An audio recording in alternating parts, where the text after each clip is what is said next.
जय शिया राम दोस्तों एक बहुत ही महत्वपूर्ण विषय पे आज चर्चा करने वाले हैं। जी हाँ दोस्तों, श्राद्ध पक्ष अर्थात पितृ पक्ष की शुरुआत कुछ ही दिनों में होने वाली है। दोस्तों, इस पितृ पक्ष में अगर आपके पितृ हैं तो उनको कैसे प्रसन्न करें, क्या करें और क्या ना करें जिससे आपके जीवन में पितरों का आशीर्वाद प्राप्त हो। दोस्तों, 17 सितंबर 2024 को पितृपक्ष प्रारंभ हो रहे हैं। यह भाद्रपद की पूर्णिमा से शुरू होते हैं और अश्विन मास की अमावस्या को समाप्त होते हैं। तो इस बार अर्थात 2024 में 17 सितंबर को यह तिथि 11:44 से शुरू हो रही है और 18 सितंबर को 8:04 पर सुबह यह समाप्त हो जाएगी। अर्थात भाद्रपद की पूर्णिमा को 11:44 से पितृपक्ष प्रारंभ होंगे और यह पूरे 16 दिन चलते हैं और अश्विन मास की अमावस्या को यह समाप्त हो जाते हैं। दोस्तों, पितृपक्ष में आपके पितृ पृथ्वी पर निवास करते हैं क्योंकि यह उनके लिए भगवान का आशीर्वाद है कि वह पृथ्वी पर रहकर अपने प्रियजनों को देखेंगे और सुनेंगे और साथ में उनसे भोजन और पानी की प्राप्ति करेंगे, जिससे उनकी आत्मा तृप्त होगी और उन्हें मोक्ष की प्राप्ति होती है। तो दोस्तों, अगर आपके पितर हैं और अगर आप उनका आशीर्वाद चाहते हैं तो इन 16 दिनों में आपको क्या करना है, क्या नहीं करना है और उनका आशीर्वाद कैसे प्राप्त करना है, इस वीडियो में आपको पूरी जानकारी दी जाएगी। तो दोस्तों, वीडियो शुरू करने से पहले आप वीडियो को लाइक करें और ज्यादा से ज्यादा अच्छे वीडियो प्राप्त करने के लिए चैनल को सब्सक्राइब जरूर करें। तो दोस्तों, अगर आपको पितरों को प्रसन्न करना है तो सर्वप्रथम आप पूरे 16 दिन तक इनका आशीर्वाद प्राप्त कर सकते हैं। सबसे पहले इसका जो महत्व है, आपको इन 16 दिनों में तामसिक भोजन का त्याग करना है। अर्थात मसूर की दाल, धतूरा, अलसी, कुल्थी की दाल, शराब, मांस, इन तामसिक भोजन का आपको पूरी तरीके से त्याग करना है। साथ में आपको नाखून और बाल नहीं कटाने हैं। इन दिनों अगर आप ऐसा कुछ करते हैं तो आपके पितृ क्रोधित हो जाते हैं। तो दोस्तों, अगर आप उनका आशीर्वाद प्राप्त करना चाहते हैं तो पूरे 16 दिन तक दक्षिण दिशा में आप सरसों के तेल का दिया जलाएं और साथ में सरसों के तेल में जब आप दिया जलाएं तो उसमें काली तिल या कारी उड़द डाल सकते हैं और पूरे 16 दिन दक्षिण दिशा की ओर मुंह करके पितरों को याद करके सुबह और शाम को ये दीपक आप जला सकते हैं। इन 16 दिनों में आपके पितृ पृथ्वी पर ही रहते हैं और आपको देखते और सुनते रहते हैं। तो ऐसा करने से उनका आशीर्वाद आपको प्राप्त होता है। साथ में आप जब भी 16 दिन तक भोजन बनाएं तो पितरों के लिए अलग से भोजन निकालें।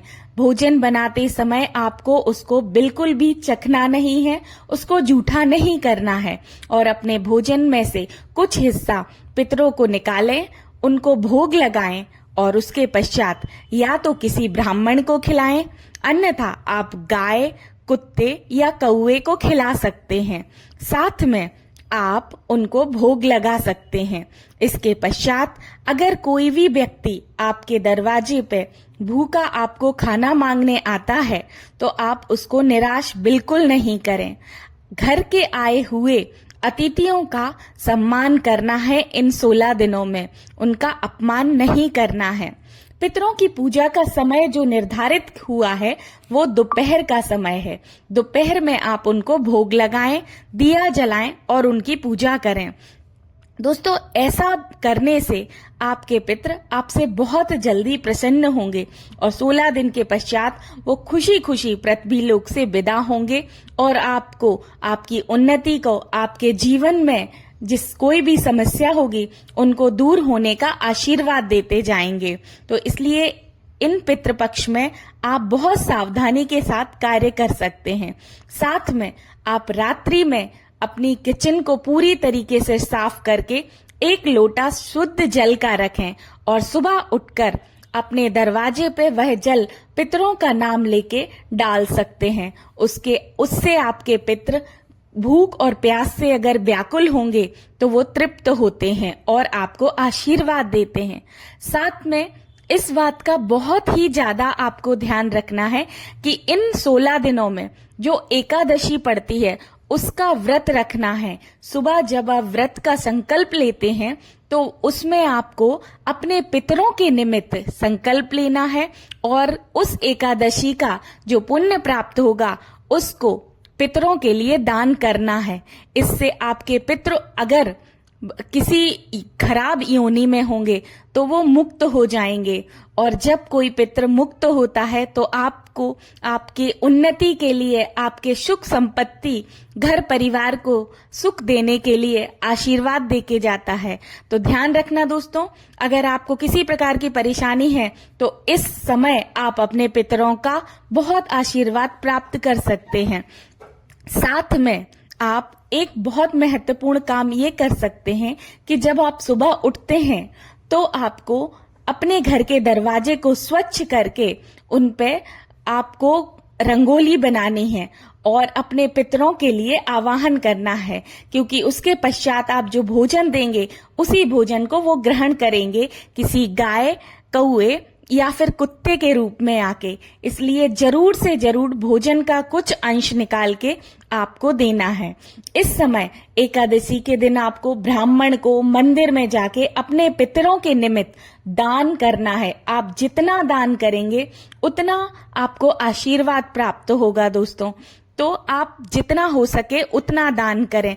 किसी भी गरीब असहाय की सहायता के लिए जब भी आप दान करें तो संकल्प लेते हुए यह बोलें कि मैं ये दान दक्षिणा जो भी कर रहा हूं वो अपने पितरों के निमित्त कर रहा हूं।